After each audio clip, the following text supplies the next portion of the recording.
we go through the timeline of Broadway, one of the main ideas of how we can organize the timeline and the story we're telling inside is that we stand on the shoulders of those who came before us. So have people not pioneered and broken ground and taken risks and really pushed us forward, we wouldn't have the art we have today.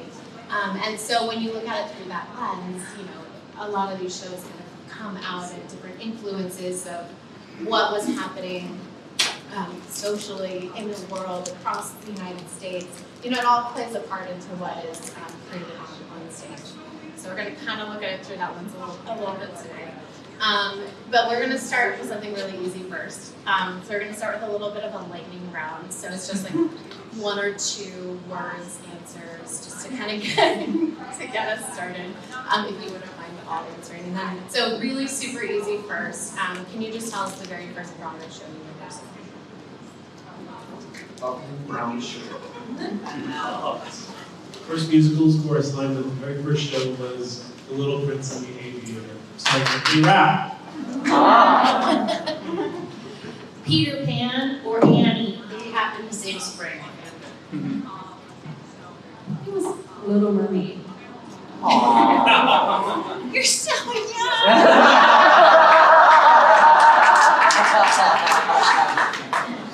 I was also Peter Pan. I feel like everyone's first Broadway show gives a little glimpse into, you know, something, places that's in time. Mine was Jello's last jam, Paul said was in Cats. So, interesting mix. So for the second question, what age were you when you knew that you wanted to write in the theater?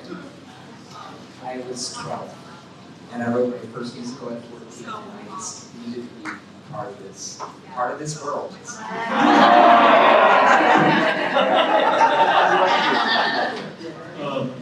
I was 12 too, and I wrote my first musical at 14. So, and I always wanted to play. Mine is a long answer, and we're going to try and find a way to make it short.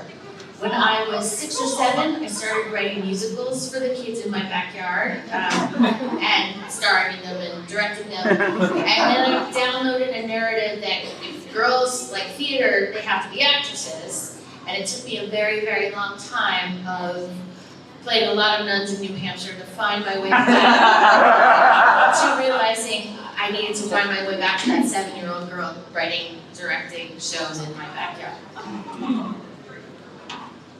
I was 12 when I first thought I wanted to write musicals, and then I very quickly said, oh yeah, that's not possible. Like, there, you have to look a certain way, you have to be a middle-aged man to write. So I just sort of like, you know, closed that the possibility in my mind. But then I was 23 when I thought, maybe I'll give it a shot. Yeah. I was, I guess, 19. Because it was when I was introduced to Brian Yorkie at college. Brian worked on a show with then student Eric Garcetti, now the mayor, or the mayor of Los Angeles, Eric Garcetti. They wrote shows together at Columbia, and Eric was away for the summer, and I kind of came in and Brian, and we started writing together, and we haven't stopped. All right, your favorite song that you wrote? I know. Come back to that. Yeah, what's on your first? Oh. Yeah, first verse. That's good. Wow. Sorry. Because they're all, they have just different meaning. But I guess quickly I'll just say one of the first songs that I wrote that I sort of felt was a new, I don't know, new voice, something I was very proud of. Is a song from External called So Many. I think my favorite right now is this song called Wonderful. That's in this animated musical movie that I wrote songs for. It's on Netflix. It's called Over the Moon. It forced me to think about grief and what that, what someone who's grieving is needing to hear. And so, you know, it forced me to watch a lot of TED Talks and also just think about, you know, the very difficult subject of grief. And recently, you know, as I was reading my own, you know, show at Close, I actually was comforted by it, and actually, like, it taught me something. And so I just feel, yeah, having special love for it right now. Usually I answer, it's usually the thing that I worked on that week. This is the thing that's going on and around in my head. So that was what I was gonna answer, but we recently went to a funeral this week, and as part of the funeral, they asked us to sing Some Things Never Change, with the little girl she had lost her sister. And so, to me, that's my favorite song this week, because it gave something back to a grieving child. Yeah, I often answer it's a song that we haven't, that never saw the light of day, because those are the ones we get to keep, still feel like they're ours. But I wanted to choose the finale from our Hulu show up here that we worked with Tom on. And it's called I Can Never Know You, and it sort of summarizes so much of both of our neuroses and our love for each other. And I love the way it comes off in the show. I'm just really proud of it. You know, you said exactly what I was thinking. For me, it's always like when you're working on it. You know, and I always think it's a little bit of a miracle if you are lucky enough to have a good writing day, and that there's something at the end of your day that didn't exist at all, you know, that morning. And it just amazes me. I don't know how that happens, but and that's sort of like that thing whenever it's just you and your writing partner and the early scenes of the song, and you know, you haven't shared it yet, but you know, the whole point of songs is to share them, you know, to get them out in the world. So probably my favorite song recently from the show is Big Bang Groovy from Ragtime.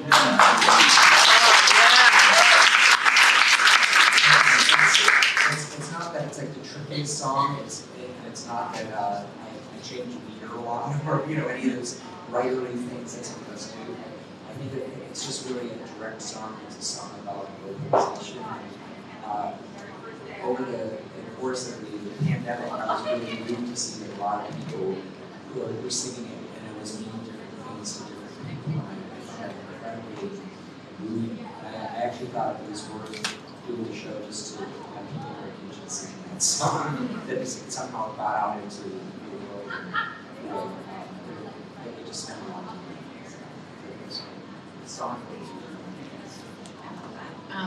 A couple more lightning ones really fast, and then we'll dive into the more meaty. These are our short answers.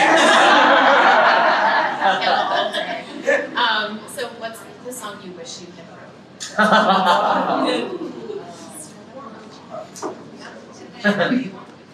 I think maybe If I Loved You. I just think it's such an amazing song. It's really a dramatic scene. It's a scene in the song, and it seems really simple, but it's not. And I think it's super fresh, and it's also from Carousel, which is the first local musical that I had seen growing up when I was 12. And my 7th grade teacher took me to the Pittsburgh playhouse, and I saw Carousel there. Speaking of songs we wish we'd written, Sondheim once published a list of songs he wished he'd written. And when we were asked to write a song for Sondheim's birthday roundabout gala, we wrote a song called I Wish That I Had Written Something Sondheim.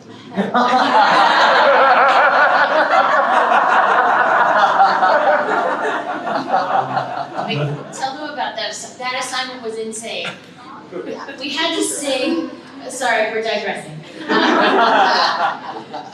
Different teams were asked to write an 80th birthday song for Sondheim, to perform to Sondheim, but also on the same stage as the other people who were also doing the same assignment in front of all of the industry. And for 3 months, every single night, I would pitch a different person. We got so worked up about this whole thing and it almost broke us.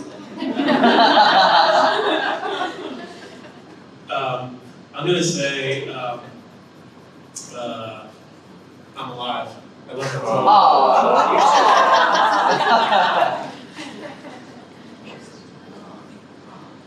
song. I think I wish I'd written Sunday. Oh. I mean, that it's just like, they call it Sondheim before he died, used to call it the hymn.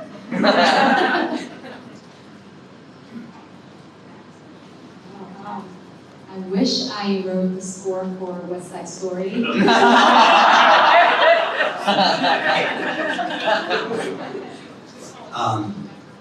Well, I'm gonna say certainly Let It Go. I'm gonna say something too.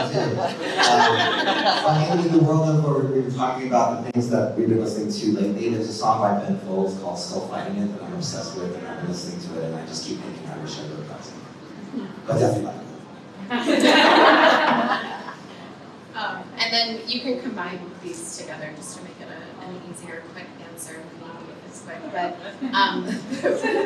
the writers who influence your work, like who are you influenced by, just to name or two mostly, and I guess, or who do you consider a trailblazer from like Broadway to whatever you want. I have to go first. Yeah. I have to say that I'm inspired by this and influenced by this entire community, and having this world of theater to be in and to just get to see all of the brilliant work that's being done, all in so many different voices. I'm kind of like astounded by working in theater and all of the different things that I get to absorb. For me, I was someone that grew up, I was a classical pianist early on, and someone asked me if I had listened to the early Billy Joel albums. Not the study, we were all playing piano, man, we were kids. But listening to the way the piano was used, that he was classically trained, that he was using that style in his pianistic arrangements, I have to say that was something that was formative for me. So discovering that and discovering Sondheim at a time where really I was ready for it and saw how the piano was used in a different way. It's still melodic, it's still celebrating dissonance. So that was mind blowing. And I was 18 when I was cast in Into the Woods as in my high school production as the Prince, Cinderella's Prince and the Wolf. So I told Gavin Creel he's doing my track. But I remember going, my wife Rita, who is a arts educator and started a drama program at drama camp. Coming back in the pandemic, they did Into the Woods, and it was the first theater that I saw, and of course I was bawling through the entire thing, but it was the contrapuntal section at the end of the first act that was fearful. That section that I remembered learning, and all of us feeling like we mastered. I bet if I saw a video from back when I was 18, it would be as good as it is in my head. But I just remembered, like, that's where I knew what I wanted to do with my life. And I think for all of us, that's something you can always latch into a moment where your path became clear. I mean, it's really surreal right now because I feel like so many, everyone at this table are like influenced and inspired, me as a musical theater writer. Like they really are my idols. So I'm really, I really have to acknowledge that. Like I seriously I would watch. I would seriously study the Lopez's and material, of course, Stevens and Tom. I used to music lessons for him because I love his work, especially with high fidelity so much. Thank you. But I was influenced by classical music when I was little, and then I moved around a lot. I just switched. I moved around so much. So a lot of musical influences that I had were always, it was a lot of different things. I started out with classical, and then I got into R&B, jazz, and gospel music, and K-pop, and you know, and so I always felt like musical theater is perfect because you get to create something of your own. You can combine genres to tell stories and create a world that is just unique to that show. So the trailblazer that I think in my mind that really influenced me and told me that maybe I should, or actually I should write musical is Jonathan Larson. Rent. I saw that show transform so many people's lives, and I love how accessible that music is, but also effective in really communicating what these people are going through in a really honest and humble way. And I just thought I want to do this.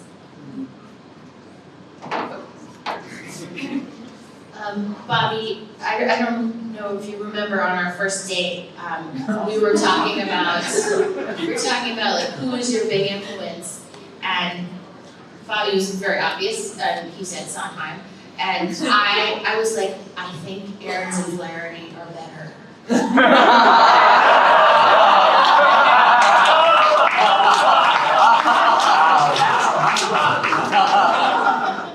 No, but truly, Ahrens and Flaherty I wouldn't be a writer if I hadn't watched a female lyricist put words on very melodic music the way that I hear music and I hear storytelling. And you know, there was Lynn working on Schoolhouse Rock, but then there was Once on This Island and Ragtime and thing after thing, and they also were my teachers at the Dramatist Guild Fellows program, and they give back so much. So I would say they are my biggest influences, and also trailblazers, because they blazed a big trail, especially for female writers.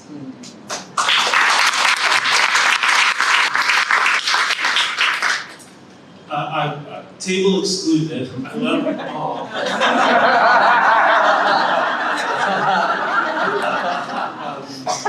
I would have to say Billy Joel was definitely my formative experience as a kid, just like Tom, and just like I think a lot of guys in our generation. And Sondheim, and I would throw on the Beach Boys. I agree with everybody. I have to say, growing up, I had the wildest musical background. It wasn't any one kind of thing. I actually came from classical music somewhat later. You know, I was fascinated by R&B music as a kid, and my parents, they couldn't handle it, you know? So they would like give a little child the keys to the car, and I would just go and sit in the driveway and just listen to WAMO, which was like an amazing R&B station in Pittsburgh. And I would listen to that, and then I would fold it in all different kinds of genres. I listened to the country, and of course this was like the 70s, so it was the singer-songwriter period. So again, Billy Joel and Elton John. And it was also, oddly, when the movie The Sting came out, so every kid at that time was playing, you know, ragtime music, and I learned all of that. Who knew that was and just having like a really eclectic playlist, I have a great choice of theater writers, obviously, Sondheim, Gershwin for me, and Leonard Bernstein, they're like the three. You know, and I wanted to write a show like West Side Story, or a show like Porgy and Bess, which is such an amazing story. Yeah, and then on top of it, I have to throw in Paul Simon, because when I heard his album Graceland came out, that rocked my world, and it was right ahead of Once on This Island, and I don't think I would have thought if there was some way that you could use world music or things that weren't necessarily your upbringing, but interface with that in a very personal way. think that emboldened me to try that inside. And so, it's amazing, it's amazing, this community of theater artists and pop artists and musicians, and it's great to be able to see this. I just wanted to throw two more things in. One, and I wonder how influential this was in your guys' lives. The movie Amadeus. Seeing a little boy compose music and just going, okay, maybe I can do that too. What was the other thing? Sorry, never mind. They put a music video for Amadeus, do you remember? No. The 25th Symphony, they had a music video that I was obsessed with it. And MTV played. That was our show. So no more lightning rounds, we can just have a conversation. We don't have to, everyone need to answer in order or anything like that. But kind of similar to where you just left us off. Broadway used to be the popular music of the day. So all of the standards and, were what people were listening to on the radio. That's obviously changed, but I think they used to be kind of these standalone songs. Then as we're watching the evolution, then they're more story-driven and character-driven and really specific to the story that's being told in a way. We had songs like "Can't Help Loving That Man" and "If I Loved You" and "Someone to Watch Over Me," and then Bernstein. With Maria tonight, he said that it was so important for him to keep it from getting too poetic or too realistic. And so as you're watching musical theater and the sound kind of evolve, I guess, how do you think it's evolved over the years? How do you define the sound that we hear today that is contemporary musical theater? And how do you continue pushing yourself?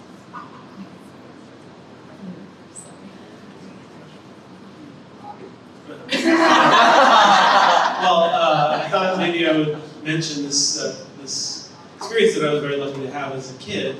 I was I was already writing shows, and I got to do a show here at this place, and one of the kids who was in it with me, her dad knew Lane, who is a very famous timpani composer, a little younger than Gershwin, but he was in his 70s or 80s, even in the 90s. And he liked what I did, and he invited me over to his house, and we kind of he sort of taught me, the stuff that he had learned, and he let me write lyrics to a tune that he had that had no lyrics. And this guy, the thing that I most learned from him was he said, now, I know you think that the best thing you can do is write the song for the character who is, and it can only be sung by that character in that moment as part of this story. But what we used to do back in the day was try to write something that worked in the story and out of the story at the same time. And I always thought about that. Every time we write a song, it has to serve the story. It has to be tailored, fit for the story we're telling. But is there a role for this song in people's lives as well? It's a nice question to have in the back of your mind. And if there's a choice you can make that could make this song useful in someone's life, why not? Yeah. I was listening to "If I Loved You" a lot today. It's one of my favorite songs, and that stands alone. It leaves so much up to the imagination. It's so poetic. But obviously, being the story, then you get the story before and after having the song put in the way that the song is used in the show. And it does give it that standalone, and it was recorded by so many, people, crooners, jazz vocalists, everyone, and became kind of that music that you heard on the radio. But and then certain songs like the versions can still do that. And so anyway, just kind of wondering what you thought that Now, sound look was. at the biggest song from the last Disney animated movie was "We Don't Talk About Bruno," which is the most specific possible. It was the most everywhere song that has come out in a decade. Yeah, because we continue to grow and evolve, right? Yeah, that's, I think, what makes contemporary musical theater is the stories that we're telling. Because every story, every story that you're telling, you're thinking questions like, why does this story need to be told right now, and why does this story need to be told by me? That's kind of where you start. And then you start having conversations, you know, if you're working on Coco, for instance, you're listening to, you know, all kinds of Mexican music, but you're also looking at you know, in the case of Coco, we were also looking at the question of, can a song mean two things depending on how it's sung? And so we looked at those few places, like It's a Small World, which is a prayer for peace when it was played originally, and then it got turned into like the ultimate commercial nightmare. Or some people's favorite whimsical ride. But you start pulling in all of these different influences into the soup, and out of this story comes the flavors of the score, I think. And at least that's how we work. But you make sure that you're listening to everything. I find my teenage daughter right now one of my best influences, because she's listening to everything, and so she's pulling in, like, you gotta listen, she's obsessed with K-pop right now. So she makes me listen to these amazing K-pop anthems that are so bright colored and catchy and rhythmic, and then she's also obsessed with like indie singers, and she's giving us all this new influence. So I also think it's the people in your lives are shaping, like who you bring in shapes the soup as well. Yeah, I also feel like, you know, contemporary music, I mean, music is always evolving. Like, what is hot and hip is always like changing. Like, one day it's like really highly, you know, high octane, like electronic music, and then the next day, like something that sounds super vintagey, like 80s, is like what's in. And I think what's really great about the best musical theater pieces is that I think the timelessness, you know, a good tune is a good tune. And like you mentioned Coco, and I was thinking about Coco in my mind, the song Remember Me, it's done in two completely different ways, but it is so, it just sounds, it's just so piercing and so great, whatever arrangement it's done on. And I think the timelessness is something that shouldn't change. Like whether, you know, music is evolving and whether we're orchestrating it in a different way and, you know, incorporating new sounds, I think what's the beauty of musical theater in my mind is the timeless tunes. You're looking at me. I'm sorry, Julie, I'm very well around. Obviously, that's I have stuff for you. I've been trying to find you enough stuff for your music. I will sing for you. Okay, thanks, Doc.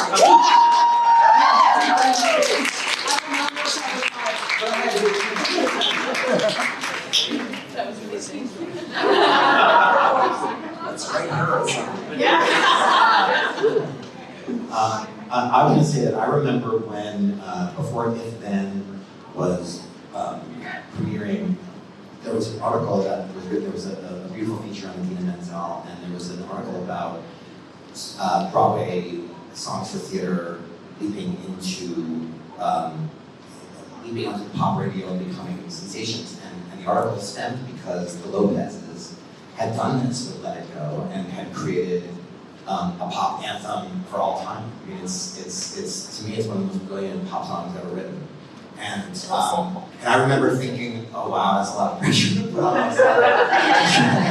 Right? But you know, the truth is that I could point to so many shows, I could point to so many scores, songs that I feel should be on the radio, should be in the zeitgeist, everyone should know. Sometimes it's about a moment, and the song has a moment, the timing, the way that it's conceived, the way that it's taken in. It's something that we can't try to do. But I think the wonderful thing is that we all have this discussion. We knew the history of songs in the theater when it was considered the the radio hits or the songs that everyone knew, and we talked about whether theater would come back to that, but it looks, when you see the charts, and you see all the albums that are charting, they're charting everywhere. And it seems that theater is as alive and well as it could ever hope to be, that there's so many people that are finding passionate shows that they not only want to see, but they want to own the music and celebrate the score. And I feel like that is such a wonderful development for all of us, whether you hit it out of the park and you have a song that gets to climb the charts, or maybe a song that we discovered years down the line. I mean, these things exist, thankfully, for a long time, and you never know how they're going to evolve. But the good news is that theater seems like it's really in the zeitgeist as an art form, and people want to see it and want to experience it.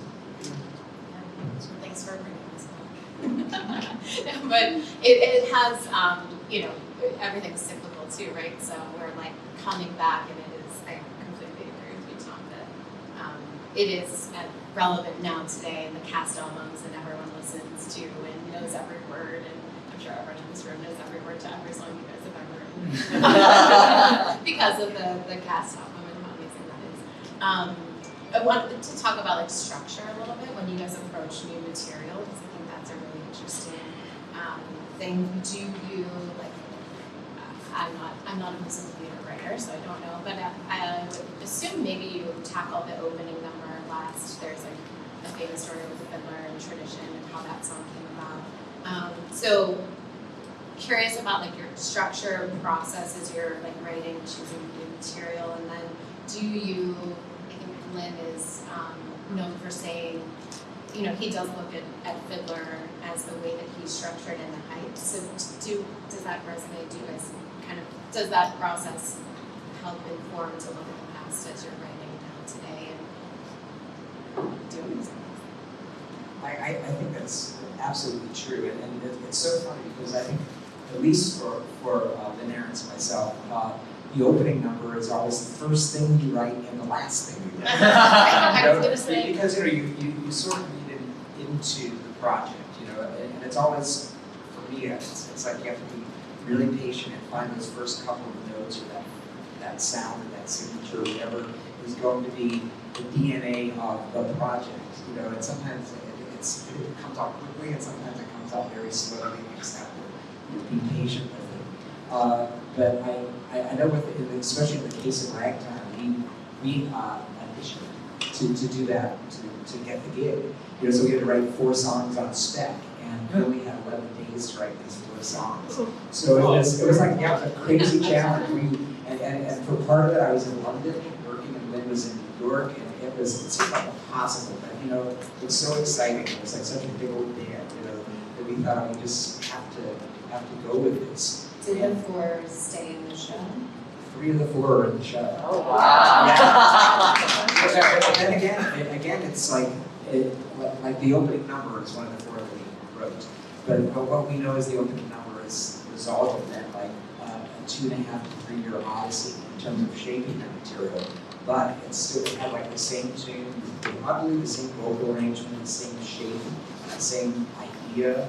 But it was based on a treatment of Terrence and Bally's. So it was very much like where we ended up, and very different from where we ended up. You know, so in terms of like a show like Fiddler, I think you know, it's about a community, and it's about a way of life, and it's about individuals being part of it. So that number is so resonant in so many things that make sense. You know, because really the opening number, you're setting up the world, you're setting up not only the sound of the evening, but the theme of the evening, who the people are, what's going to happen. You have to lay it out. And I always think that those opening numbers, they're the most fun, I think, to write. And I think if you can't write a good opening number, you should not be writing that show. You should find out really early on whether you should be working on the show or searching for another story.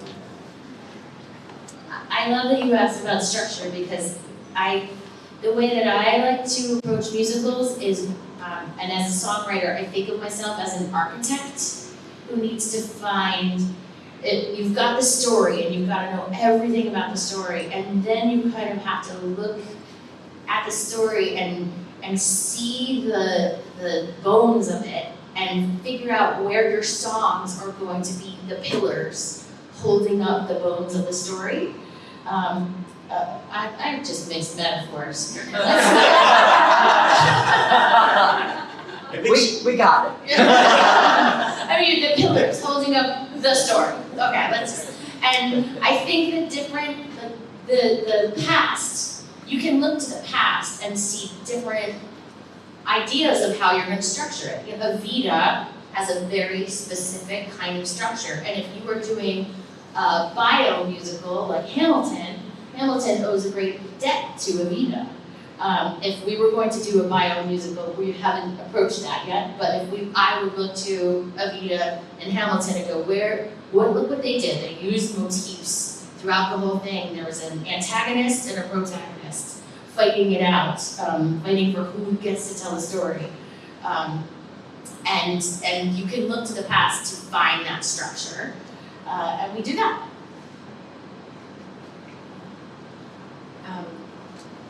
Unless you guys want to jump in there. Oh, I just, I think that I'm just learning a lot just by listening.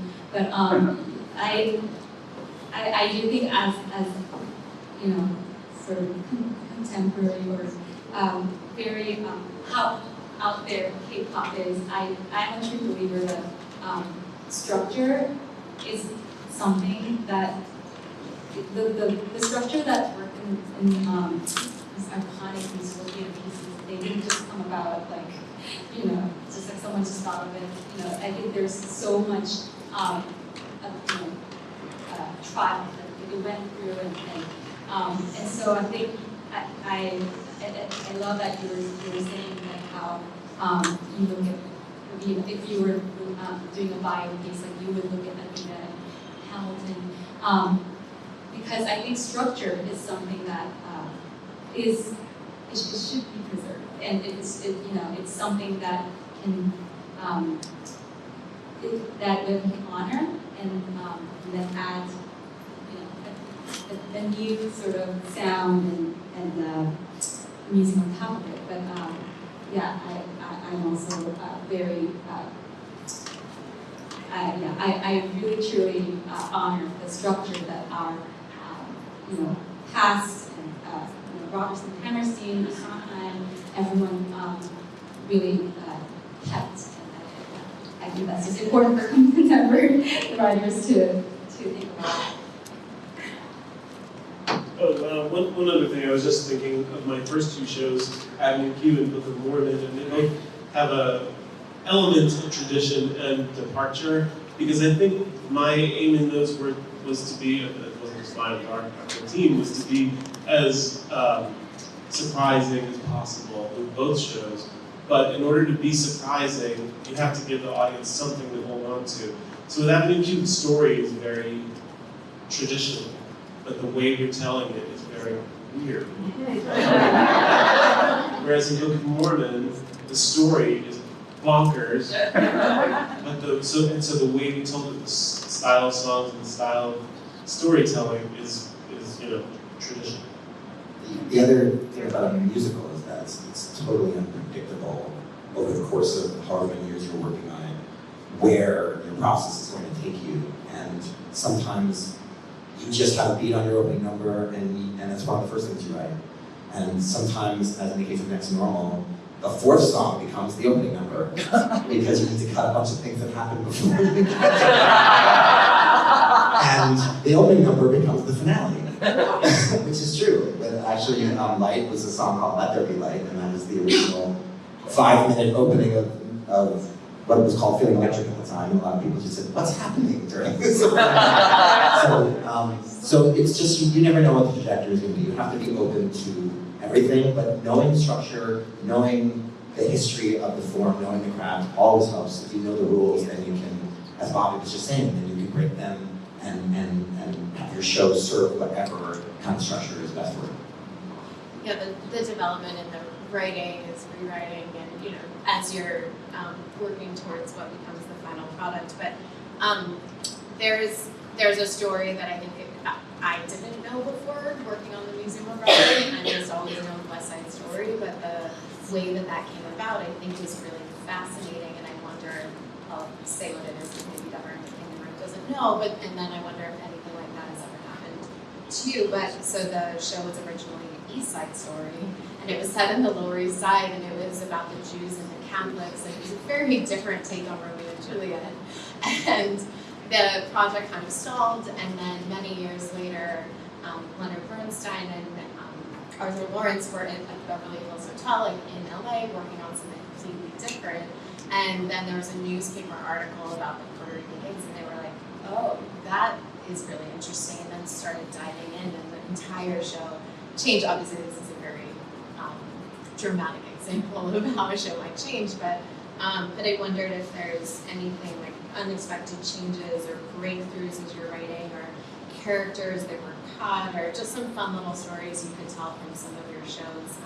Right now we have an exhibit on Chicago, and we have all of, this original handwritten music there, and one of the songs is called 10%, because there was a character that was an agent. Yeah. They had to make a choice who was cut. It was either the agent or Mama Morton, and obviously everyone knows what happened, but I just think that process is so fascinating. So because everyone knows your material in the room, I think hearing some of those fun little stories, if you can think of anything, would be really fun to hear. Yeah, I think so much of it is with any given story, and there's so many different ways that you could go with it. Whenever I think of, and everybody assumes that every show is written on the same time frame, which, as we know, is not the case. Like the fastest writing that Ben and I had ever done was Once on This Island, which was 6 months from start to finish. And we didn't even have the rights. and the Rosa Keith who had written the original novella, which was based, her agent disappeared because she was going to, I believe, adopt 2 kids from Appalachia, so she might vanish, into the hills. And so we had written the show, and she comes back and she said, oh, I thought that was dead. Can you imagine? And it's like you spent 6 intense months of your life and you fall in love with the show. So luckily we were able to nudge that along. The other side to that is a show that we did at Lincoln Center called The Glorious Ones. Thank you, both of you. and The Glorious Ones, the write of that show from the beginning till arriving on New York stage was 13 years. And of course in between we did other shows. We did Ragtime and Susical and other things. But it was a tough nut to crack because it was one of these shows where a lot happens but nothing happens. There were a lot of incidents like Candide, where they go to many different places and things happen. But there wasn't like cumulative building. And originally, we were doing that particular show with a very large cast, and there were like many, and we were thinking big.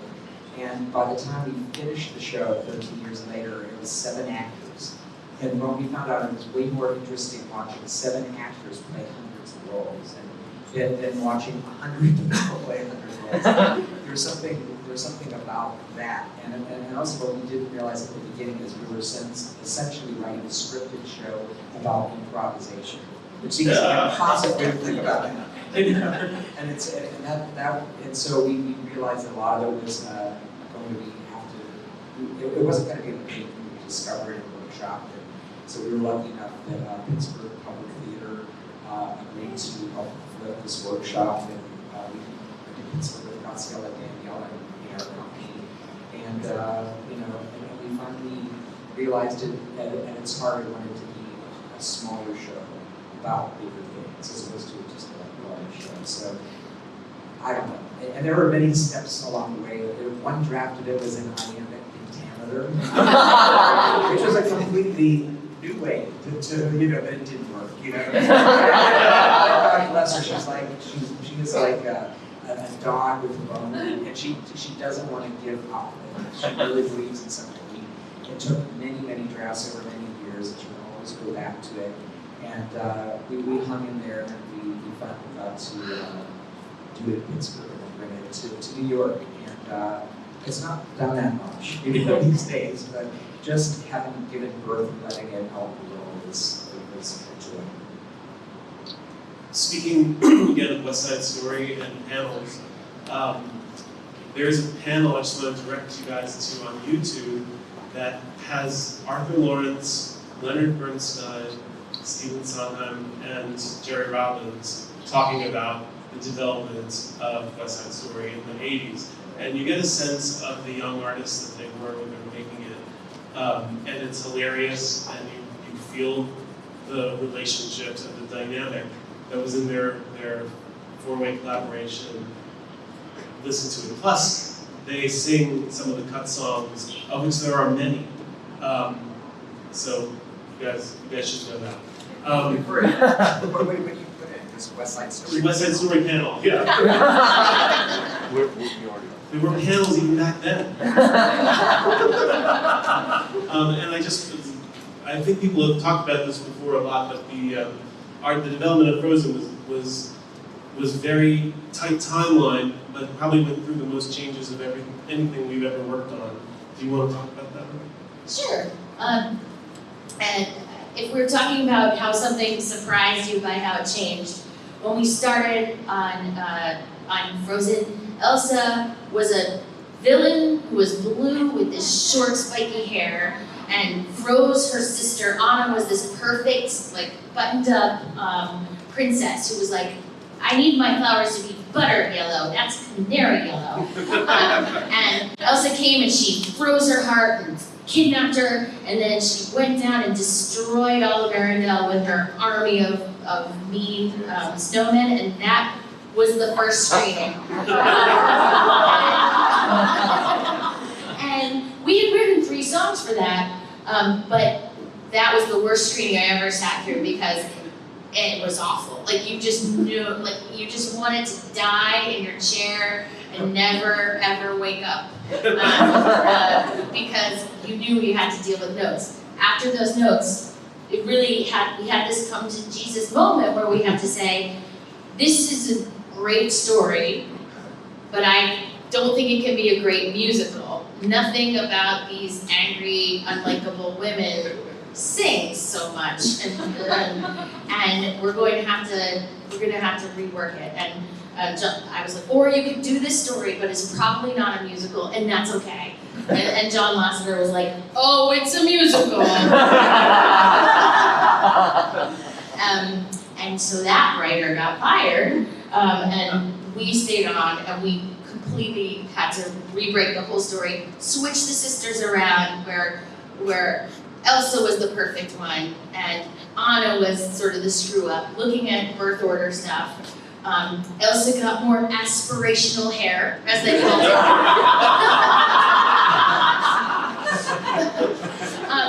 And I think the biggest thing, which is a much longer story, is that there were 2 women out of 4 writing the story. So we were able to put in our own experiences as sisters and women and look at, like, the pressure that you feel as a woman in power that maybe you don't feel so comfortable stepping into because nobody's taught you how to have it.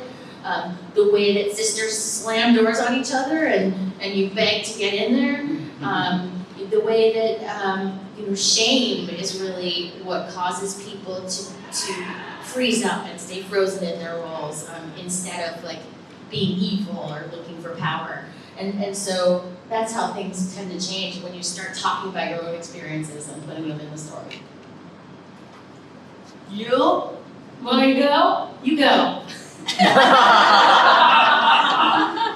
I mean, this is also fascinating.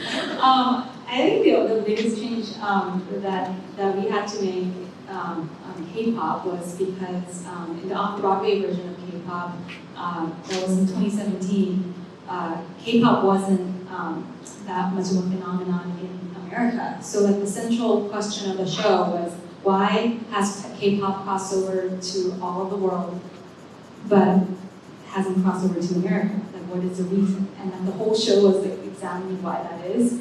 And then after we decided to transfer to Broadway, like, it became mainstream. Like, it did crossover, so we had to, like, change the whole central theme and really focus on, like, the internal struggles of being a world pop star and what that, how that affects your personal life, and, or can you have a personal life when you're a K-pop idol?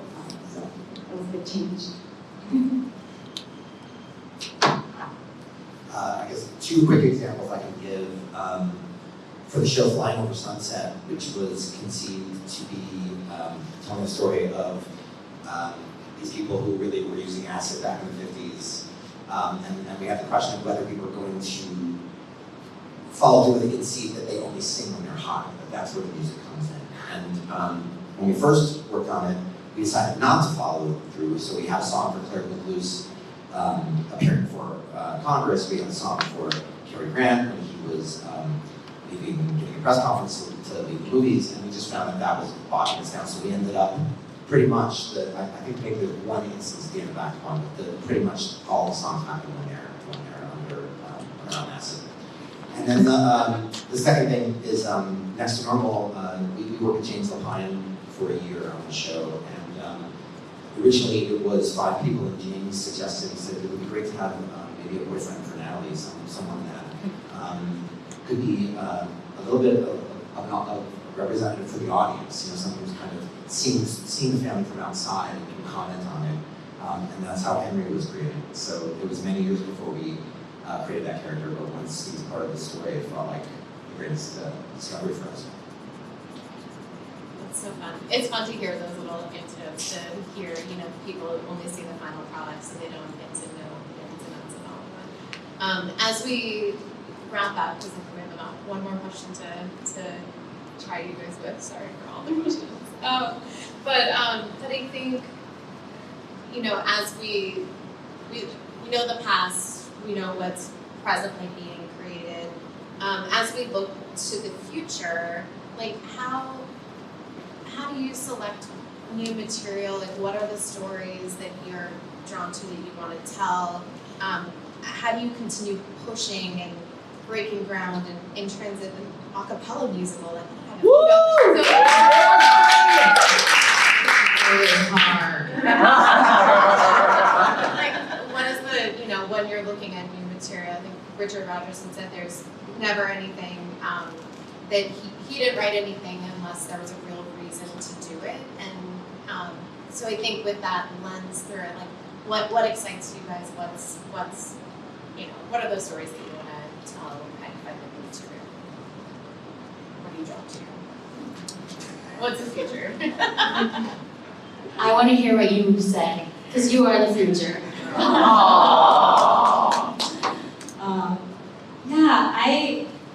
I wanted to answer this because I think there is this preconception that because I wrote something that's really new and different, my focus is on writing something that is new and provocative and something that's daring and sort of challenging in musical theater. And actually, that is not what I want to be doing or why I'm doing musical theater. And I am such a believer for authentic storytelling, but that does not mean only talking about the Asian identity or or identity as a woman, because it's not like I sit and always think about my, what box what box I'm in. I don't think about my Asian identity when I'm, living life on a daily basis. So I am so curious about this, people's lives and emotions. So many different characters going through so many different things in life, and feeling this emotion that anyone can relate to. And I love that about musical theater. I'm just that kind of person who just who's in a cab and I see someone, a construction worker outside, and I think, what is that person actually like? What is he thinking right now? And what does he do when he goes home? And what does he think? I'm so curious and interested in humans. And when I'm watching a TV show, a K-drama, or whatever show, story that I'm watching, I'm always I wish I could hear that person's song. I wish I could hear their emotions and feel it with them. Then I can feel, I can live so many people's lives in one life. And so, that's what I aspire to do. And I think Yeah, like I think writing something new for the sake of like making it sound or seem new is just not going to have the power. It's not going to be as powerful as just writing something honest and truthful to you, and yeah, that's what I strive to do.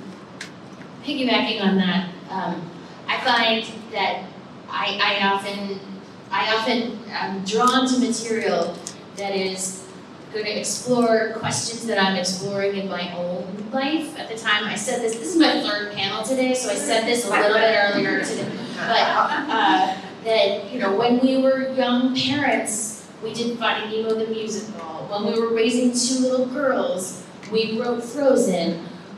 You know, when we were dealing with like being married for 10 years, we wrote up here about like, can I ever know you? And like, can we ever cross the bridge into each other's heads? We're celebrating our 20th. It took a long time to get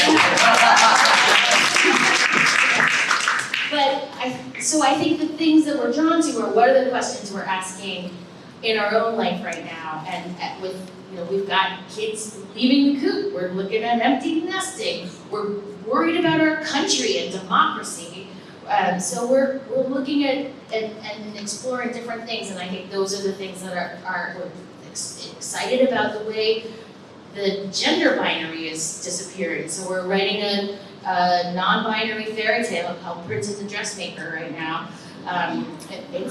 It's done, it's just waiting for people to stop striking. So that's, I look to our, like, what resonates with the questions we're asking in our own life and what we have to give, because if we're asking those questions, maybe other people are asking those questions. Yeah, I was going to say something very similar to that, except that, you know, looking back at our youth, you know, when we were just starting out, there's something really special about that, and I think that's why we said you were the future, because you're in your youth and you have that energy of declaring who you are, and that's the most, everyone in America is attracted to that, the newest voice, the newest exciting thing, and that's the one thing we can't speak to as people who have been lucky enough to have had that experience already. And part of our trust is to support that next generation and help find those voices and encourage them the way people older than us did with us, like Bert Lane, Stephen Sullivan, all these great. And Stephen Flaherty and Linda Rand. Father time. He's actually a year younger than me. But I honestly, well, I think Helen really said something that really spoke to me. Just the idea that a lot of it is you just have to be naturally curious as a person, you know, as an artist and as a citizen of the world. And you know, I think you can't write for a trend. I think that's crazy, you know, like trying to figure out what people are going to want to see. I think you just have to write for what excites you at any given moment. You have to trust that if you really put so much of yourself as possible into the piece, that somehow it will reach others. And if this is helpful, I found out that I started getting good at what I did, and I started giving it away. You know, because if you're trying to hang on to a piece and, you know, tweak the song until it's the perfect this or the perfect that, or is this enough, or is, you know, I just found the more that I wrote and I just gave it to the universe, that's when people started really responding. I can't figure out what that was about, but it was some sort of shift in my own life. And instead of trying for perfection, which is impossible, I just tried to do something very loving and give it out. You know, just like send it out there, and you know, and then have a boomerang effect. You know, those things can come back to you too. So I don't know. You know, it's a funny thing. These past like 2.5 years, you know, have just been so bizarre. And I even had moments when I thought, oh, am I going to be writing anymore? You know, because I just felt like I was with the rest of the world. Everything shut down. I missed people, and I missed, you know, being in the room. You know, and that's what theater's about. It's about being in the room with people. You know, and all to do that. And now that we're coming out on the other side, I think I'm more energized and more excited than I have been because of knowing what was taken away from us, what we had still important to us, and how to know those things. And the world has changed too, and I'm looking for new collaboration. So I think as long as I'm a curious person, I like to believe that new things will come out of that, or on that stuff. Here's here.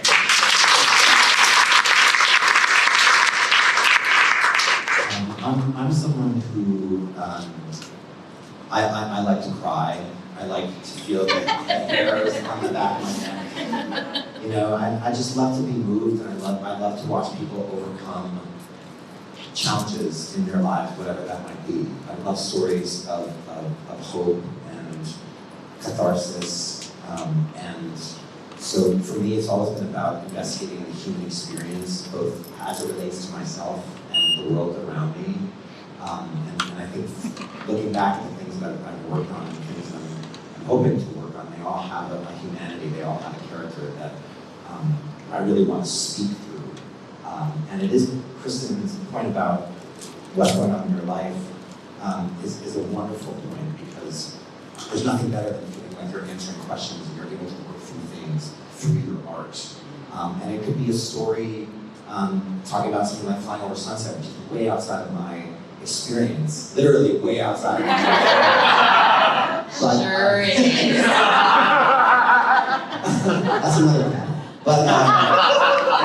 But I could relate to these characters who were at a point in their life where they were examining things, trauma, things that had happened, and they were wondering where they were going, and they were trying to find a deeper meaning for it all and for themselves. I think that's something we all can relate to, and I was fascinated by how James Lapine dramatized that and his own thoughts on whether it's mortality. And as we get older, we start to worry about different things, and that's going to be at the center of, I know, what I'm writing from now through the next wave of shows that I'm going to be lucky enough to write. So it really is about, for me, getting to channel something and speak to something that's important, and hoping that if it's that way for me, that it will feel that way to others. Thank you so much. Thank you for being so open and sharing, and I'm sure it was very inspiring to everyone here as it was to me. So thank you so much.